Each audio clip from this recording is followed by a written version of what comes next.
Laura Kuenssberg used her show today to allow quite harmful lies to be spread to the wider media space. During her interview with the Business Secretary, Jonathan Reynolds, she blatantly lies that the government put out a statement claiming that P&O were a rogue employer. This is a lie. The government did no such thing. But as James O'Brien says, a lie is halfway around the world before the truth has got its trousers on. The quote she put up on screen to use as evidence clearly has the date stamped on it as March 2022, 2 full years before the general election.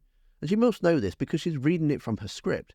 Therefore, she's had a production meeting about it, knows what she's going to say and what she's going to ask, but her agenda is clearly to make false accusations against the government.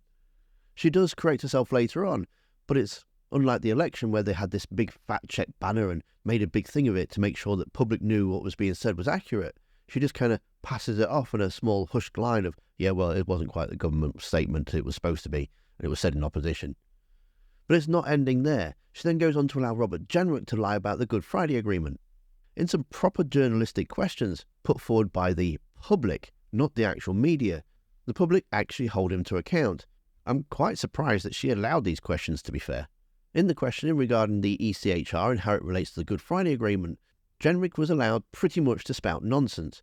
He tries to claim that it wasn't integral to it, and that the ECHR is a foreign court in Strasbourg. It's not a foreign court. There's no pushback on this at all. We even have a UK judge sitting on it. It was the UK Supreme Court who claimed that the Rwanda policy was unlawful, and yet nothing was said. She just allowed him to waffle nonsense and then carried on to the next question. I mean, this guy's trying to take away the rights of everybody, and she just sat there nodding her head. So I put the clips together so you can see for yourself, but stick around to the end because Brian Cox sums up Robert Jenrick absolutely superbly. So hang on, you've just said clearly it's not the government's position that P&O and DP World are a rogue operator. There was a government press release that said it was a rogue employer that went out in the name of the government. We can show it there. There's a quote. Comments on an official government press release calling them a rogue employer. So, but that's not the government's position. Look, I'm happy to clarify that. I speak for the government on business issues as the business secretary. We will always make clear what happened was wrong.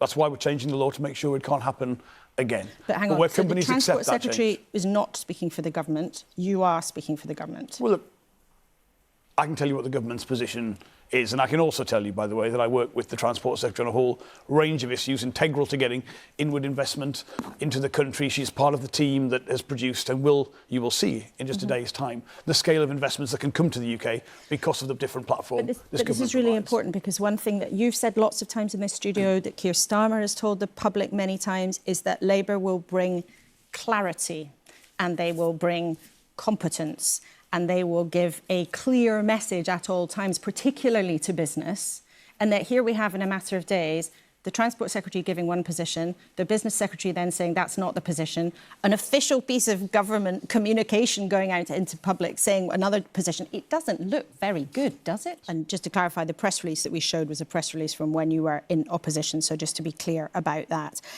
You are launching an industrial strategy tomorrow. Clever viewers will know that that shape is of Northern Ireland. Now, one of your central promises in your campaign is to take the country out of the European Convention on Human Rights, which is a big legal framework.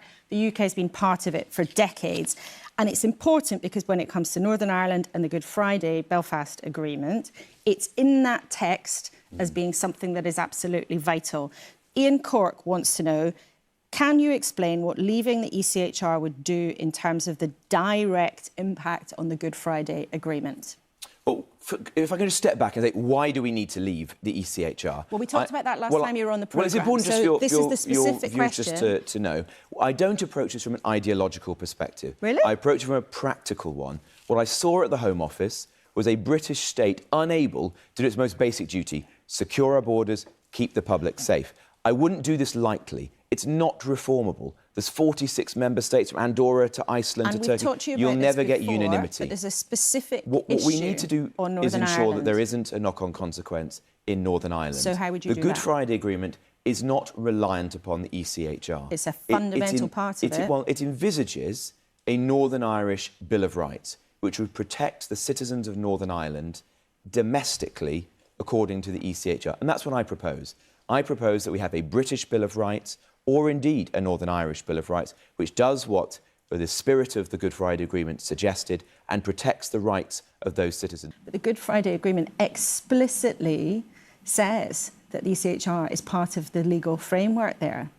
Well, all enduring agreements require a degree of pragmatism, and you see that with the Good Friday Agreement in many different respects. I mean, for example, it speaks of a Northern Irish Bill of Rights, which in fact Tony Blair, as Prime Minister, chose not to proceed with. He chose to do a Human Rights Act instead. So there are different ways of resolving this issue. What I want to do is ensure the rights of Northern Irish citizens are protected domestically, rather than reliant upon a foreign court in Strasbourg. And I say, I wouldn't do this lightly. I'm doing this because I don't want to have criminals on our streets who we need to get out. I don't want terror suspects on our streets or in our prisons. And those are things that matter to people of all parts of the community in Northern Ireland, as it does to people across the country. We've talked about that before, and here are some more questions from our viewers. So you've got two left, the Conservatives, but if you were making a movie of where the Tory party is now, what would you call it? Or a drama, how would you describe it? Incredulity.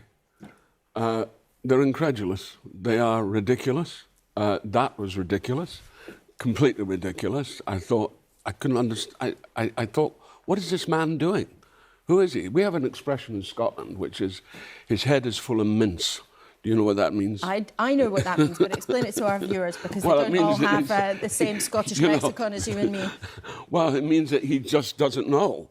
I mean, the whole thing about Northern Ireland is just ridiculous, absolutely ridiculous. Well, you know, when you think of the Good Friday Agreement and the care and what went into that, you know, it's absolutely nonsense. I mean, you know, if they get him as leader, they're welcome to him. And yet lots of our viewers are really worried about what's happening in terms of immigration in this country, and lots of Conservatives do think immigration in this country is a problem. There's no question about it. But you're not going to solve it that way. I do like when they have guests on and they speak their mind, and especially when they call out Laura Kuenssberg on her own show. And you can see them doing that in the videos on screen now. Thanks for watching. Don't forget to hit that like button, and I'll see you next time.